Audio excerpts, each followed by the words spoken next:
it might seem confusing, the various forms of cell death. I have given a summary of it. So let's see now.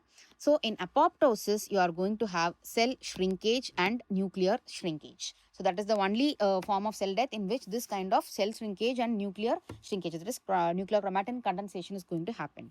Necrosis, necroptosis and pyroptosis, all of which had a morphology of a necrosis. So all of this will have cell swelling, nuclear shrinkage and cell swelling and nuclear shrinkage, which is pycnosis.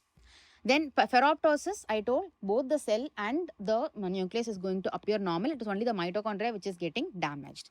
So what about the membrane? So membrane damage is always associated with necrosis. So what all had for morphology like that of a necrosis? So necrosis, necroptosis and pyroptosis, all of which had membrane damage and with associated inflammation will be present. While apoptosis, again, the membrane is going to be intact and there is going to be no inflammation. Same goes for ferroptosis, because there again there is no membrane damage and inflammation, but in ferroptosis there is going to be mitochondrial damage. Then the caspase activation, I already mentioned only two forms of cell death have caspase activation. One is apoptosis, another one is pyroptosis. So caspase activation, the various caspases activated in apoptosis are 3, 6, 7, which are the execution caspases, 8, 9, 10, 8, 9 and 10, which are the initiation caspases.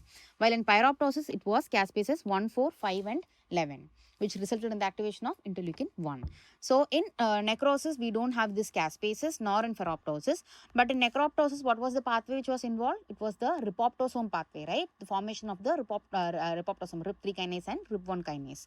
So that is the pathogenesis in necroptosis. In ferroptosis, what happened? It was the formation of this lipid peroxidase and decrease in the glutathione peroxidase activity, which led to this form of cell death. So all of this are going to be programmed cell death except that of a necrosis, because rest all pathways of the cell death had various pathways which were regulating it. So only necrosis is not a programmed cell death, otherwise rest all is going to be programmed cell death only. So caspase dependent cell deaths will be apoptosis and pyroptosis, but in pyroptosis it is going to be associated with inflammation since interleukin 1 is being produced by caspase 1. Then in necroptosis, here there is no caspases, so it can also be called as programmed necrosis. While in ferroptosis, we had iron-induced programmed cell death. So these are all very important MCQs. So read it at the last so that you don't get confused.